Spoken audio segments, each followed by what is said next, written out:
Hello, how is everyone doing? I think I'm live. Video is starting. So, welcome to the Girls' Night Out. I'm doing this in a way that I'm hoping that this is going to help me um, see who comes on here. But first of all, I just wanted to welcome you to Women's Empowerment Toolkit. I'm Tammy Kiefer, and I'm your host here. And I tried to just cover many different things in the group, whether it's confidence, self-esteem, anxiety, how to have healthy relationships, how to get out of toxic relationships, how to communicate with your partner, how to resolve conflict. I mean, everything is on limits in this group, and I think that I just am very fortunate that you guys are here and you show up, and I always love it when you like my comments and my memes and the posts. I really hope that they're valuable and that you're getting value out of the group.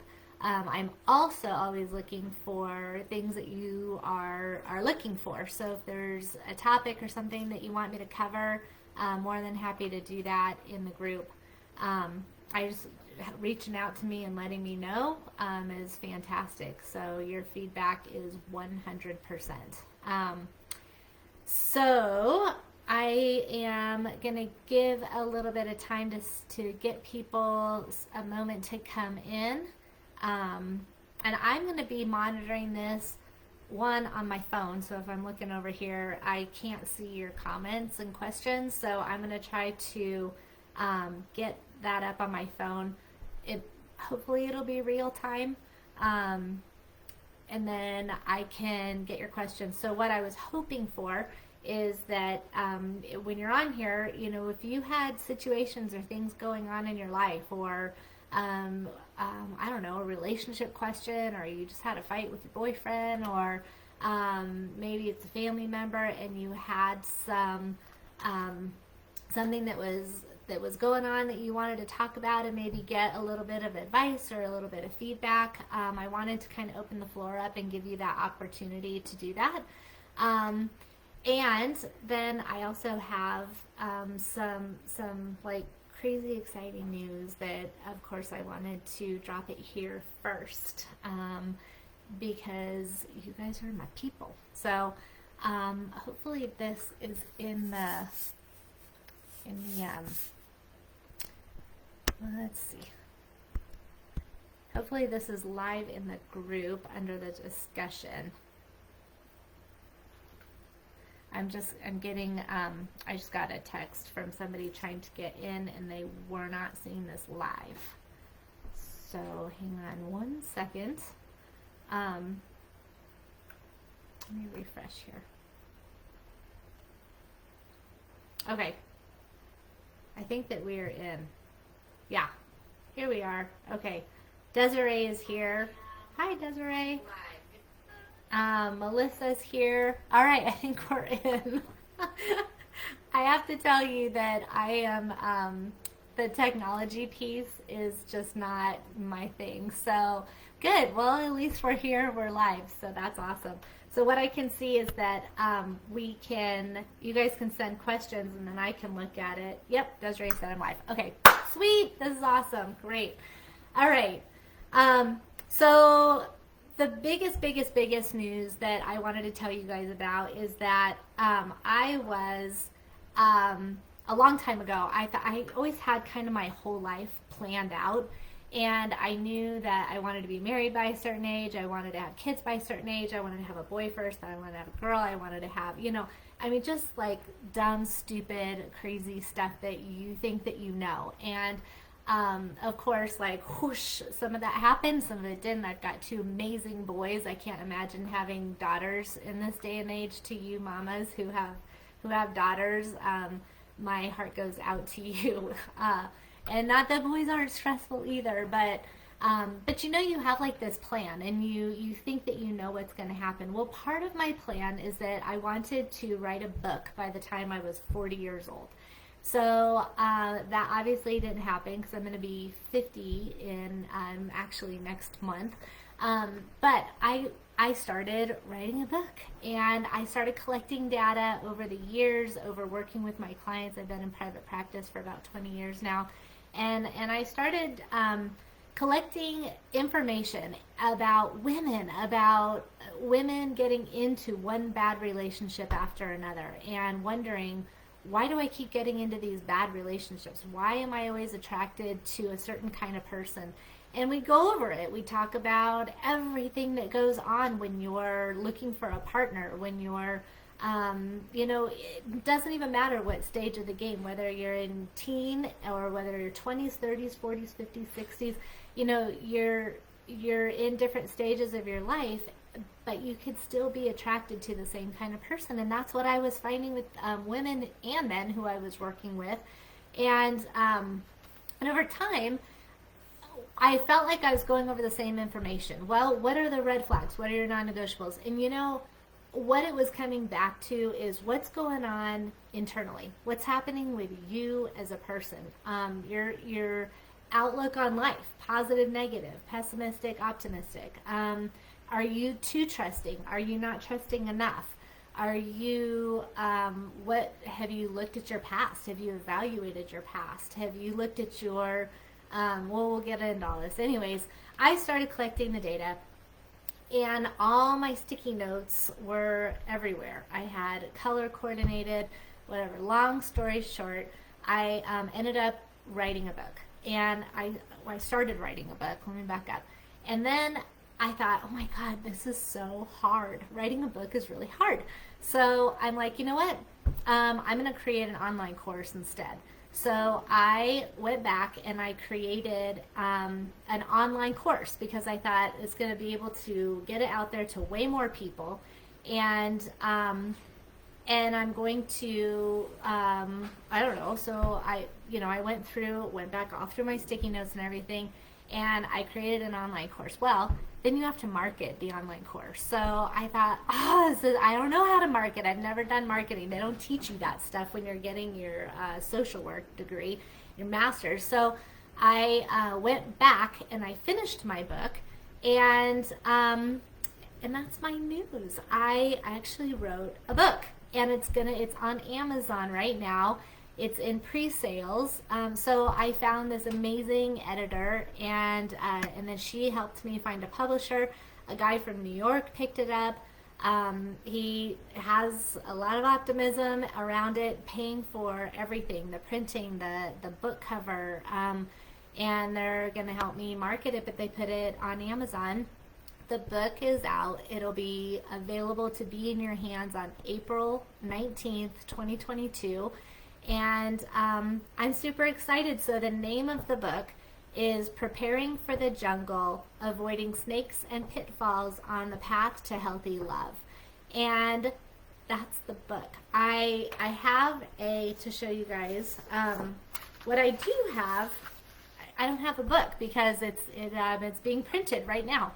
But I do have the cover to the online course, and it's called Preparing for the Jungle, Avoiding Snakes and Pitfalls on the Path to Healthy Love.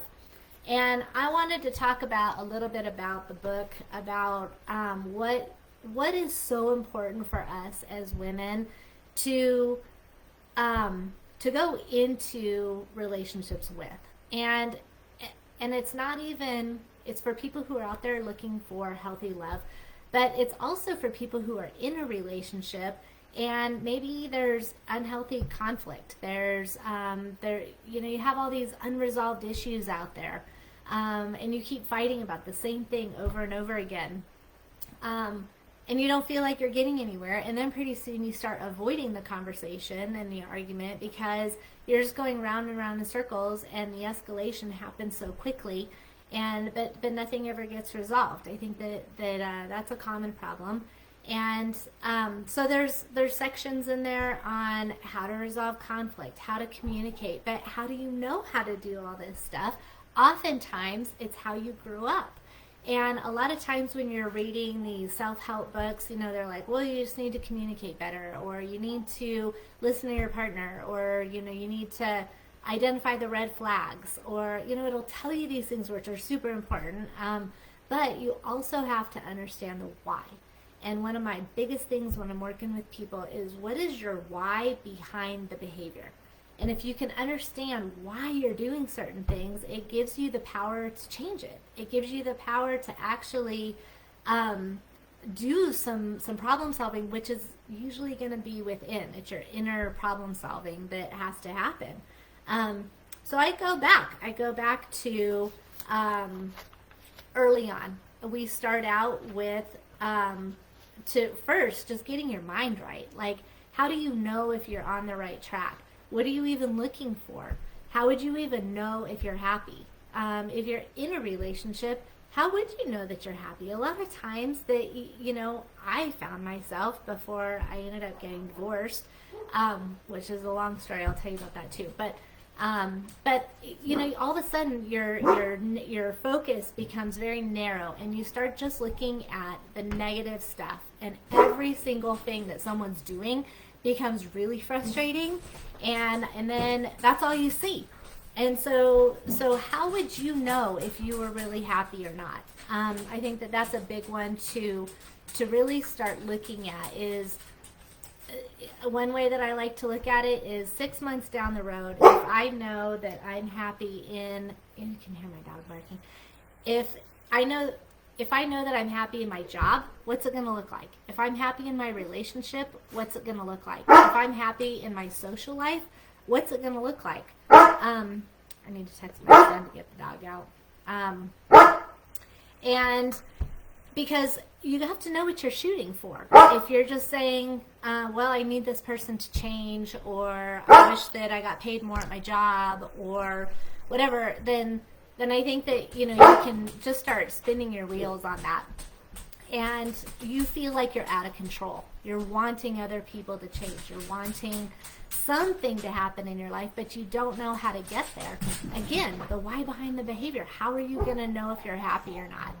So we start out by getting your mind right. And I've got a whole routine for people to follow. Next is getting into the family roles.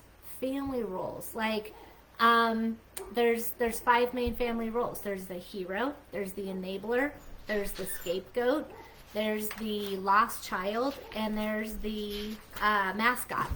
And when you think about it, there are, which I go into, there's what was role modeled to you becomes what's ingrained in your life. And so trying to understand what were the family roles that you grew up in. We all can well, sometimes there's a little bit of crossover, but by identifying what family role you grew up in, what your where you fell in, like hero, enabler, whatever, and then why you're attracted to a different family hero or enabler. So in the book I talk about these family roles and who you're most likely to be attracted to, and if that's going to be healthy or if it's going to be unhealthy, but how you can fix that. So just because you're, like, for example, family hero tend to be more superficial. They don't really like to talk about their feelings a whole lot. Usually super successful, maybe a little perfectionism type stuff. And who is that person going to be attracted to? They're probably going to be attracted to another family hero, which could be great. It could be like a powerhouse, but they might not get into the deeper feelings and deeper connections with each other. So they risk having kind of a surface relationship. So I look into, I think power is knowledge. So when you can understand why, if you're in a relationship like that, why are we not connected? Or what am I feeling unfulfilled around? Or I feel like I can't really express myself. So sometimes if an enabler person is attracted to a family hero is going to come in, save the day. The enabler is there, like touchy-feely, wants to talk about things, very emotional, very in touch with their deep-seated inner self. They may feel really disconnected because family hero person kind of doesn't want any chaos in their life. So as soon as any kind of conflict comes up, there's a lot of avoidance. Whereas an enabler person, they want to talk about the conflict. So anyway, I go into each of those, and if you I mean, it's just so crazy how you can go along in your life and you think you're doing everything right, but you're not attaching just some pretty huge details as to why you may not be fulfilled in your life. And then we go into attachment styles, so anxious attachment, secure attachment, avoidant attachment, and we talk about not only how so attachment theory is like 0 to 3 years old, and we talk about not only how you attach, but your caregiver. You know, there's a lot of things that your caregiver, whether it's mom, dad, aunt, uncle, grandpa, step parents, whoever raised you, there's a lot of stuff that they were going through which kind of dictated your type of attachment. And then there's some personality styles that come out of that: narcissism, borderline, dependent, and so a lot of times you'll see it all over the place, like narcissist this, narcissist that. It comes from somewhere, and so a lot of times, if and you know, we all have a little bit of that. We all have a little narcissism. We all have a little dependency issues. We all have some avoidance stuff. So, but the power again is understanding what's going on with you and what you can change, because that's where your power is. But if you're in a relationship with someone who exhibits a lot of those personality issues, then you can try to understand it, and the power in that is not personalizing other people's stuff. I mean, I don't know about you, but personalizing other people's stuff is something that I struggled with for a long time, and every now and then it still kind of lands on me, and I get caught up in it, and it's tough. So let's see. Oh, I've got some stuff in here. All right. Cool. So any questions along the line, definitely you need jot it down there. I can look at some questions, and I did have some questions that came in that I wanted to get to also. I should have told you that, guys, this at the beginning, but I have 2 Starbucks gift cards that I'm going to mail out to somebody. To 2 different people. I have a spinning wheel. I don't know if you guys have been in this, seen these live things when I've done giveaways and stuff, but I've got this spinning wheel. So I will take a look at, just to make sure, maybe I need to know everybody who's here. So I'll try to go back through here and get the names of everybody that's in here. So if you, and then I've got, I'm going to give away 2 books tonight. So 2 books. I got a couple Starbucks cards, and then I've also got a 20-minute live or coaching session with me on the phone. If you just want to dig in a little deeper, I'm happy to give you about 20 minutes, and maybe we could figure some things out that you're struggling with. So, all right. And so anyway, so with the book, you know, going back, trying to understand your past, where you came from, different communication styles that you grew up with, ways that you learned how to manage conflict. And then we go into confidence, because if you're not confident in yourself, you're putting this energy out there, and guess who you're going to attract? Probably somebody that is not as confident, maybe dealing with the same stuff. But I'll tell you what, when you feel good about yourself and you put that energy out there, you're going to attract a completely different kind of person. So, so feeling good about yourself, and I'm not talking like, well, not like cocky confident, that's not really confident, but that type of confidence where you're not looking for someone else to complete you. You're not looking for someone to make you happy in your life. You're looking for someone where you go, you know what, I'm good. I'm good whether you're here, I'm good if you're not here, but you're a bonus in my life. That's the kind of relationship that you're going to want to look for. So confidence, and then going back over and evaluating past relationships to understand what it is that you want. Sometimes I think that you don't know what you want until you know what you don't want, and we've all probably had a lot of relationships that have offered tons of knowledge into the things that we don't want. And then going into like some pretty detailed necessities for a relationship, understanding what your non-negotiables are, understanding how fear can come in and just rip a relationship apart. It can rip your confidence apart. creates lots of anxiety, and then, you know, your mind just kind of goes worst case scenario. So dealing with that, looking at really what the foundation of a relationship is, and going into what is a toxic relationship. I think that's another one that we see all the time. And it's important to understand, like, what is toxic, but what's healthy. So yeah, so that's the book. It's a workbook also, and the course this is kind of what I'm looking at, is the course, and you can also download, there's a whole workbook that goes along with the course and with the book. So I think the book, they have the pieces already embedded into the actual book, but you can, you know, if you reach out to me and you need a workbook, then I'm happy to get that to you also. So, all right, Hannah just got here. Hey, Hannah, thanks for coming.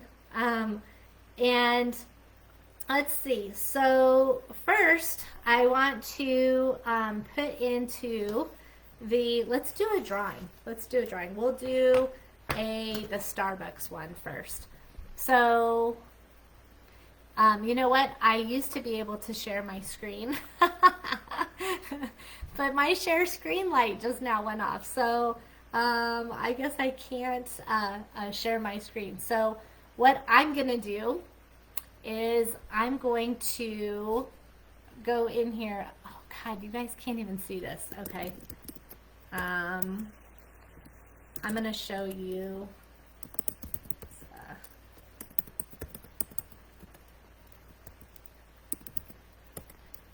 Let's see. Okay, so far, let's see. I think I've got Hannah, Lynn, Melissa, Desiree, Anne. Oh, I can bring you guys out on camera too. That's kind of cool. If anyone wants to come on camera, let me know. Okay, I'm going to do the first thing. I don't even know how to show you this. What a bummer. It's okay, so I've got this wheel, and I put your names into it, and then I click start, and it spins the wheel, and the first person who's going to get the Starbucks gift card is Desiree. Desiree, you are the winner. Okay, you know what I can do is I'm going to take a picture of this thing, and then I'll post it into the group. So let me get back over here into the live. I don't know why, you guys. It says when I did this earlier, it said start the share screen, and now it's not letting me start the share screen. So, but I'll put it into the book. All right. So I thought maybe for anyone who's just now joining, if you have a question or a struggle that you're having, or anything, you know, relationship or just inner issues, confidence, whatever, type your question in, and I will get to your question. I wanted to first start out with some questions that I got earlier. Okay, one is our argument. Oh, I just went over that one with I'll do it anyway. Our arguments tend to go round and round. It feels like there's an elephant in the room. I don't have any resolution with what's happening. And she just had a very, like, the mind-blowing emoji. So oftentimes what I suggest is that if you are going round and round about an argument and you're not finding any resolution, you're probably focusing on the wrong thing. So for an example, if you argue with your partner about not picking their clothes up, and you're constantly picking stuff up, you're probably not going to get anywhere if you just keep being mad at them for not picking their clothes up off the floor. What I tend to try to help people realize is focus on the deeper issue. How does it make you feel if you have to pick up after your person all the time? Maybe you don't feel respected. Maybe you don't feel appreciated. So flip that argument around. What would that look like if you came into the argument and said, you know, when this happens, I don't feel respected. I don't feel like you appreciate me being here, because when I pick your stuff up, it doesn't make me feel good. it's likely that the other person is going to hear it differently, instead of like, you're such a slob, or you're so lazy, or whatever. They're going to react to that. Defenses are going to go up. But if you switch it into what some of these deeper foundational issues, then they're likely going to hear you differently. And it could be like, hey, when you pick your stuff up, I totally feel respected. So thank you. I really appreciate that. It's going to be a different argument. Maybe not even an argument. It's not even going to escalate, because you're not giving them any fighting words.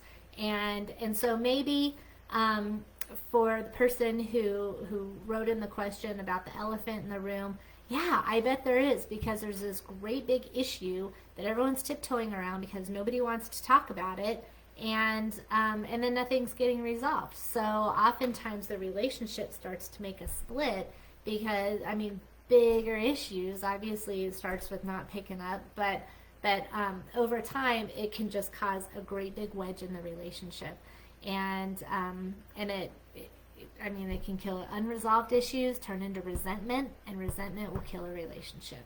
So, all right, let's see. How about, I wish I could see all the questions. I'm not really seeing that. Okay. Next I'm looking at, let's see. Another question that came in, she said, I'm finally out. I'm guessing that means out of a relationship. I'm finally out of the relationship. I'm free. Now what? Now what? What? Like, wow, congratulations. It sounds like you're excited. I think that it might be your first inclination is like, get me out there, get me out on the dating apps, get me, I've been like stuck in this relationship. It sounds, when she says I'm out, I'm free, I'm guessing that she's like, what's out there for me? There's got to be more. I honestly suggest taking a step back, taking an inhale, exhaling for a little while. You kind of have to learn how to be single again. You've got to learn how to rely on yourself for things. You've got to learn how to be okay with being at home when the house is really quiet. I remember when I got divorced, and my house was so quiet. Hang on, I just gotta. Hang on, sorry. Okay, I'll get to that one in just a sec. Man, my house was quiet, especially when my kids went over to their dad's house, and I always called it Yucky Wednesday, because Wednesday was the day, and man, it was hard. It was hard getting used to that, and learning how to be single, learn how to be alone. That was a huge one. So I think oftentimes, we want to we just want to pack our schedules and be busy and figure out, just do some serial dating. And sometimes it's not the best thing. I definitely agree staying busy, but finding a balance with what's busy and then what's not healthy, because you're kind of avoiding the tough feelings. So, all right, if at any time you guys are getting some ahas out of this, let me know. Put in the comments what you're hearing. If you're liking this, feel free to drop the hearts, drop the thumbs up. But yeah, if any of this is touching any of you, let me know what your ahas are. Okay, let's see. How about okay, here was another. I'll do one more question, and then let's do a drawing. Okay. I wonder if I don't think I can do 2 lives in the book. So, in the Facebook. So I'm going to go back over to this thing, and I'll take a picture of it again. Let's see. How about, let's give away a book. Who is ready for a book? All right, let's see.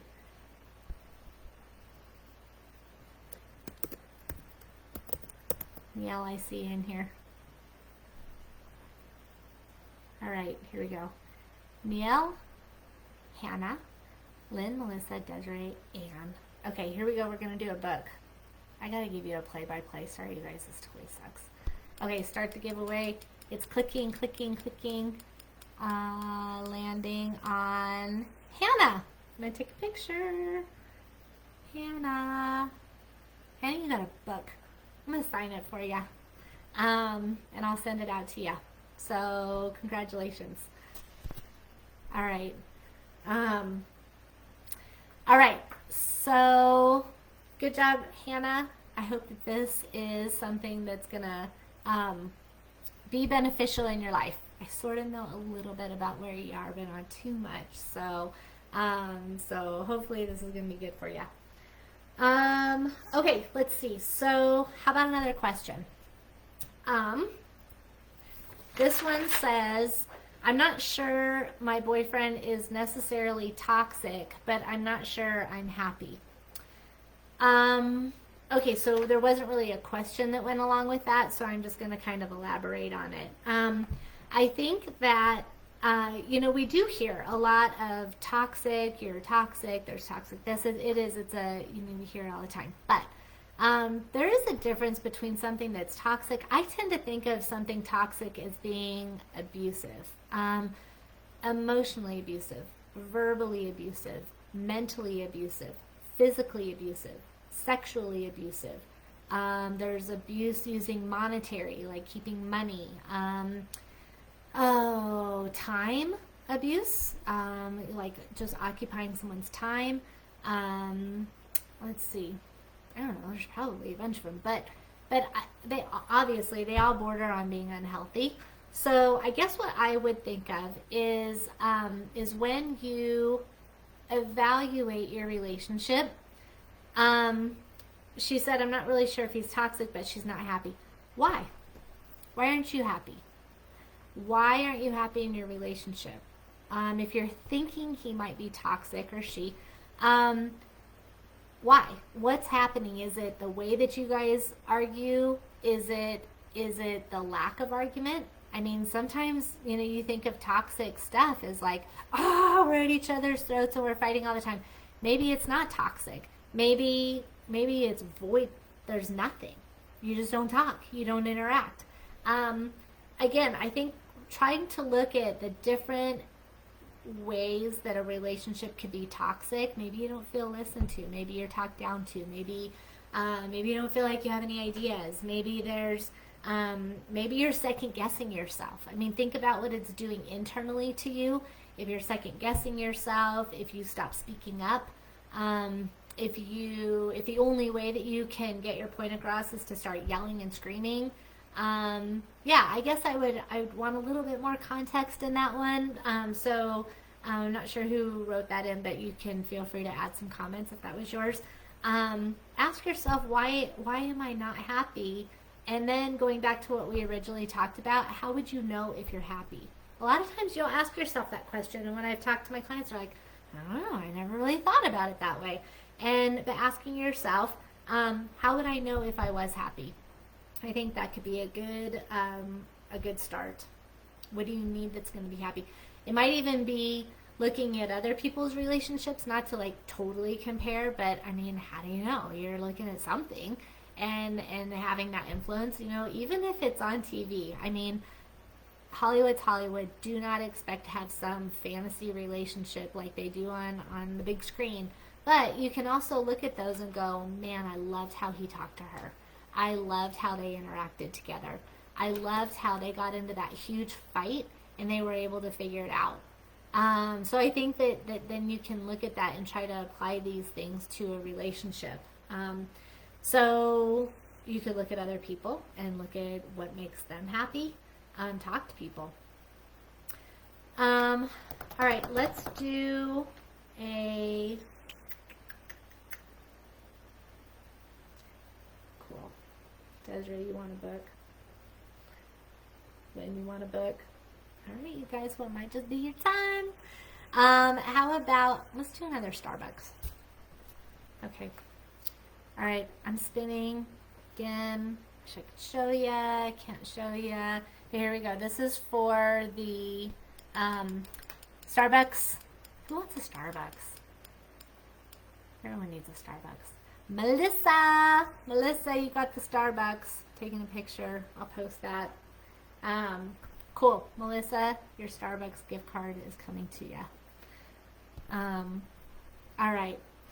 Let's see. I wanted to do, I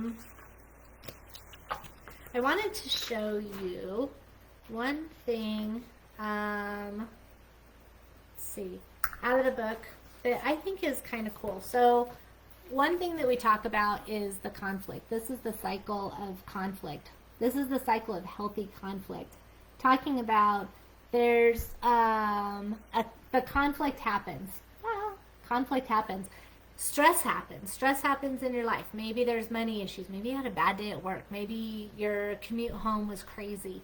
Maybe today's March 1st, so bills are due. So normal stress kind of starts to happen. And then, that's the real life events that start to happen. And then what leads after the real life events, the normal stress stuff, is a conflict. And based on the type of conflict that happens, what's healthy is if you take a time out. And there's not a lot of reacting, but you take a time out and you think about, okay, what just now happened? And what was my partner trying to tell me? That is the biggest step in the timeout process. What was my partner trying to tell me? You know why? Because when you get back together in the time in, if you go, well, here's where I was coming from, and your partner goes, well, here's where I was coming from, here's where I was coming from, guess what?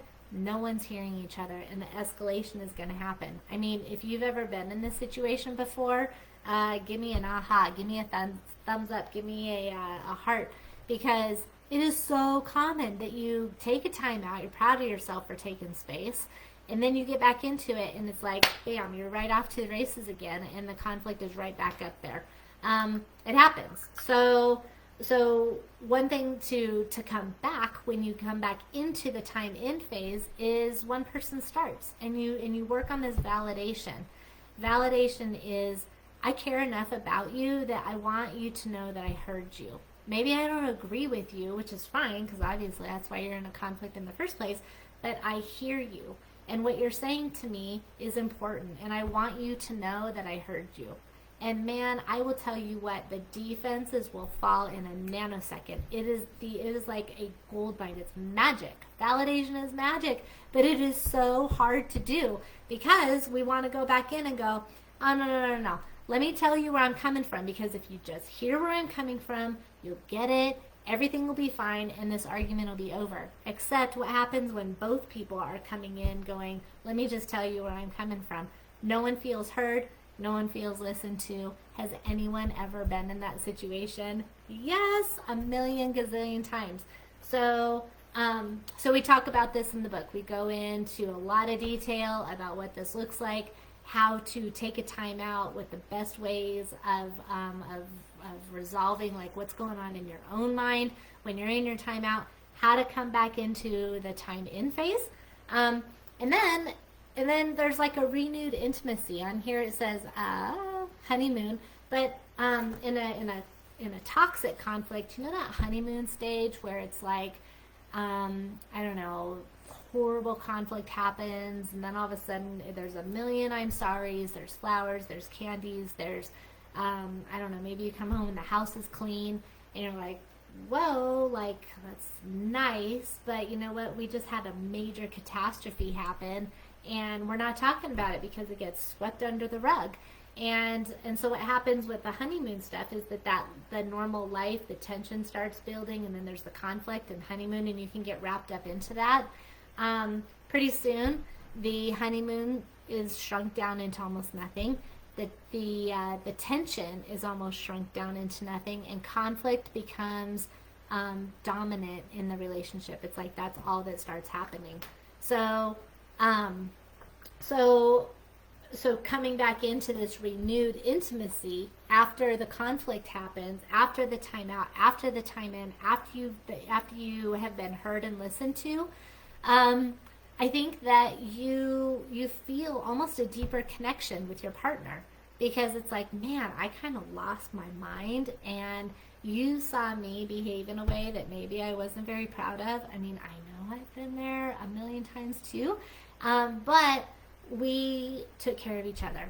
We heard each other, we listened to each other, and now I feel safer with you to be open and honest because you heard me. And I don't know, I mean, that's a pretty cool feeling to have with a partner. I just think it's super important. So, yeah. So that's a whole chapter of going into how to resolve conflict, because, yeah, if you're not resolving conflict and there's a whole bunch of unresolved issues out there, you are going to get a lot of resentment and your relationship is going to fall apart, guaranteed. All right, so maybe you're here live. If you are actually catching this on the replay, because this will be in the loop, if you can just let me know that you're watching the replay, maybe even just do a hashtag replay, that'd be awesome. All right, so does anyone have any questions? Does anyone have any kind of stuff going on in your life that you want to talk about? I'm getting the feeling that everyone here just totally has their life together. I don't. So, yeah. All right, let's see.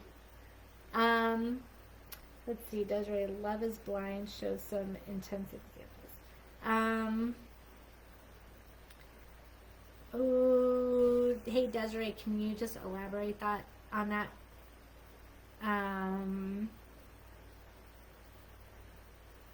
Give me an example of what you're looking for, and I'll get on that. Okay. I think it's time for, how about the 20 minutes? You want to chit chat for 20 minutes? You want to pick my brain? Do you want to talk about what's going on in your life, any kind of struggles? All right. You guys got to trust me on this one, this whole group thing.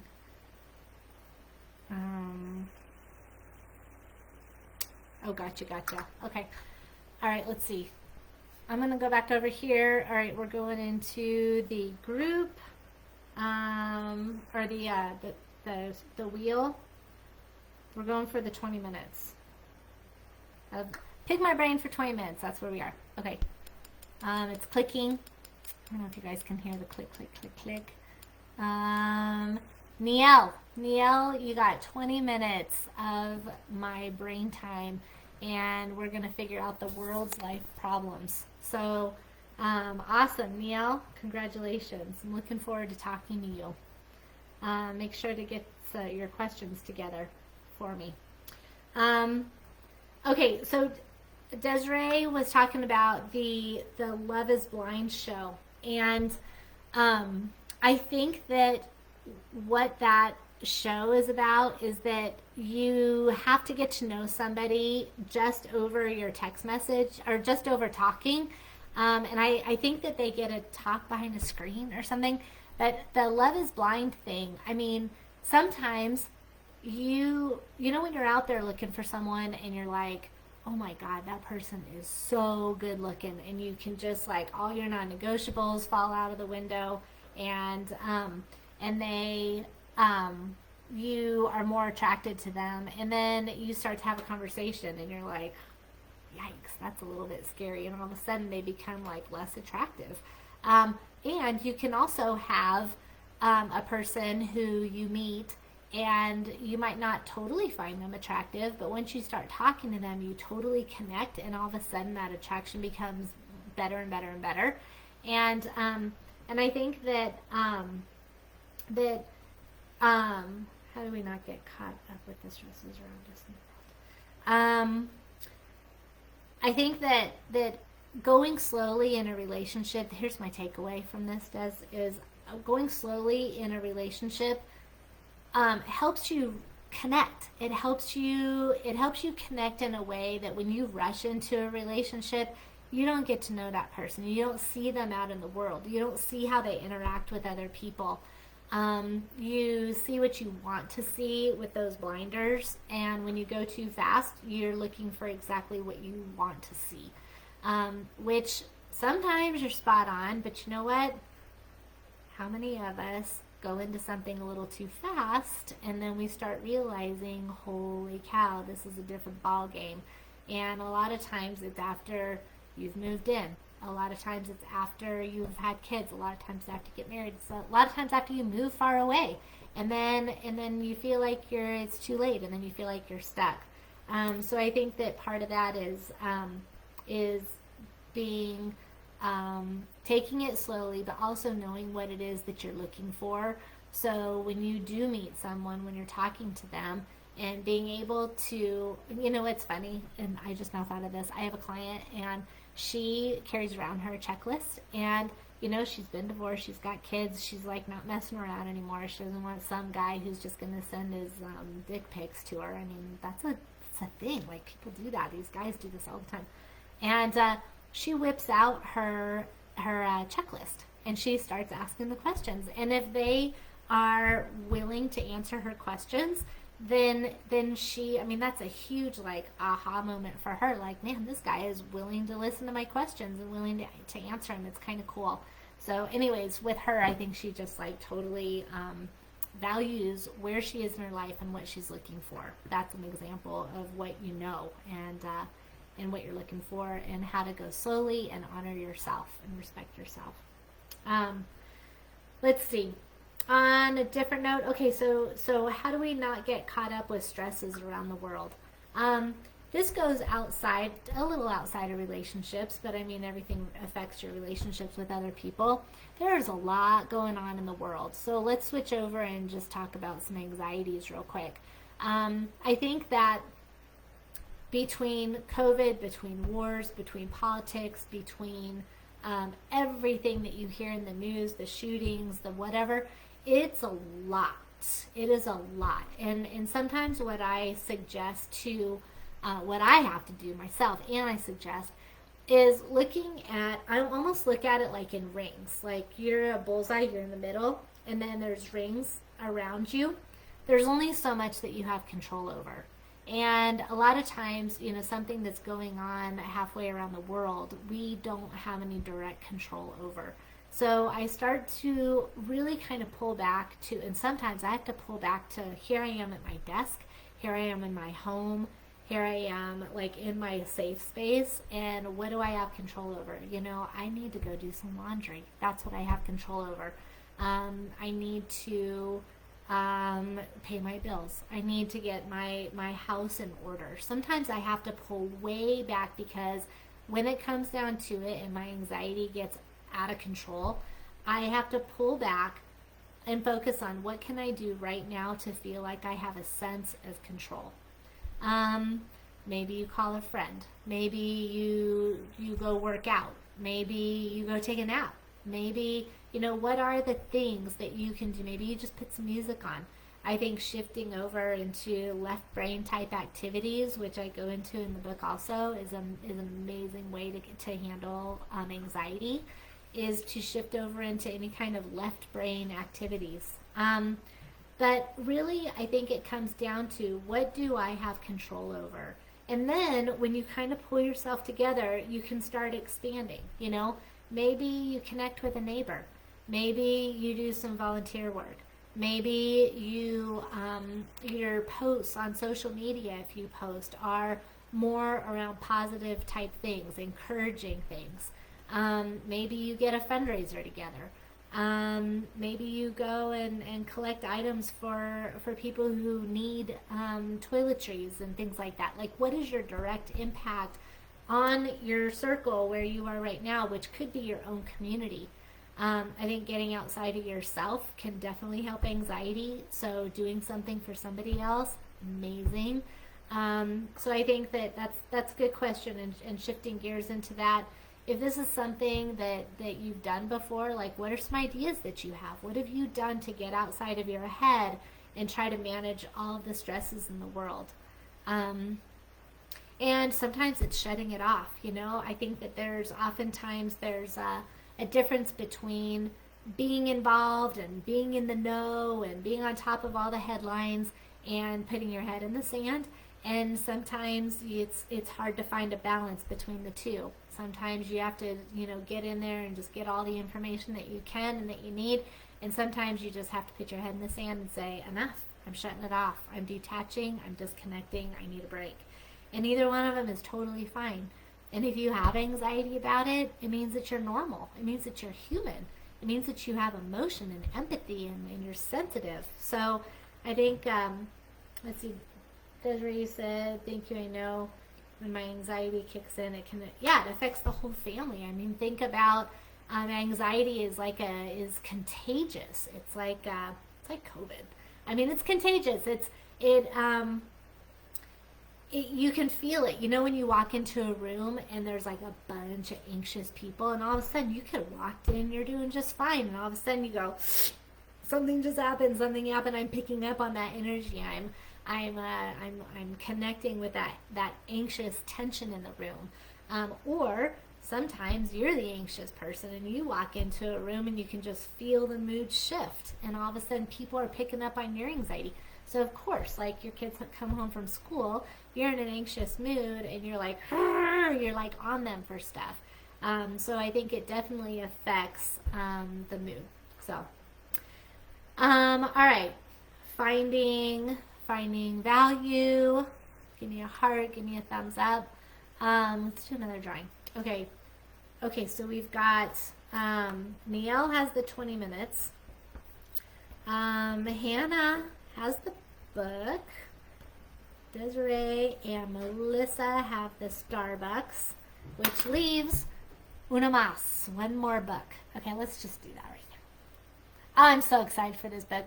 Oh, I have to tell you, well, I'll put the link in there, but if you go to Amazon, you can pre-order the book, and you will have it in your hands April 19th. It comes out. So I would absolutely appreciate it and love it if you guys did a review after you read it.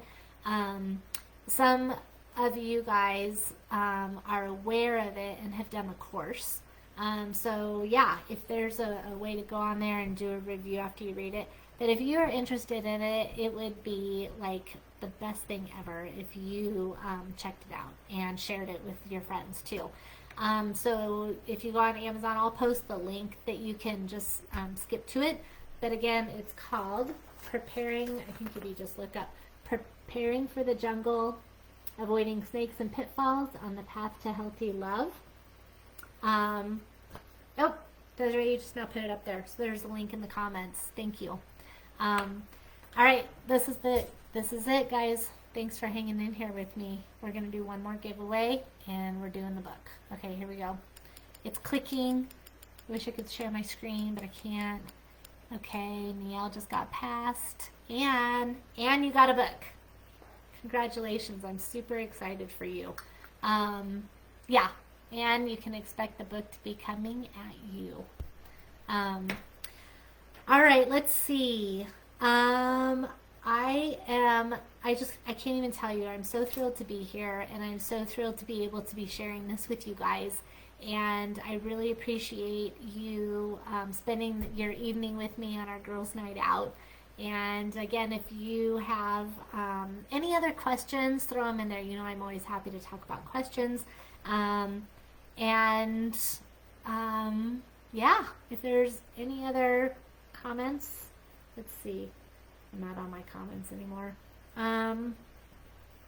Oh, Lynn, sometimes it's hard to pull my head out of the sand. Back to the stress in the world.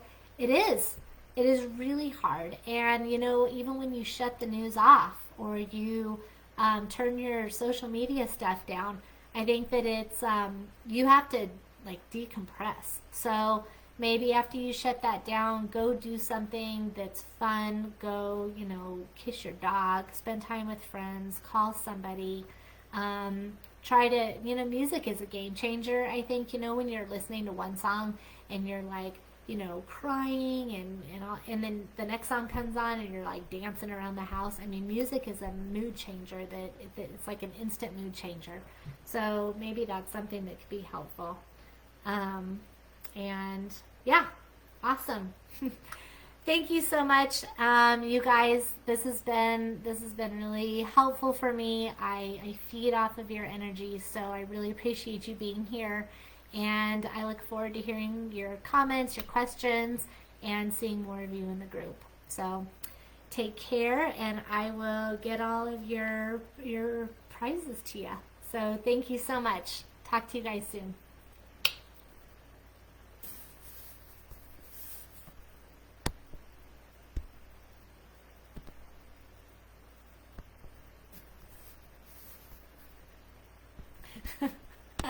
So this is even funnier. I don't know how to stop my live. I might have to get my son over here. It says my live video is starting. I can't stop it. Oh, you guys. All right. All right. I'm just going to exit out of here. All right. I'll see you guys.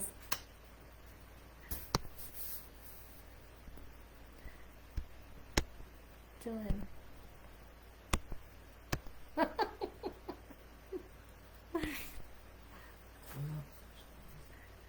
Will it automatically? Just close it. Just close it down.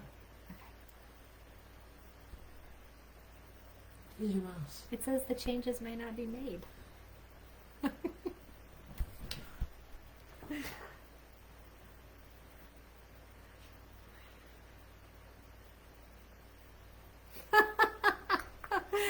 All right, I'm just going to close out of this and hope that it sticks on the...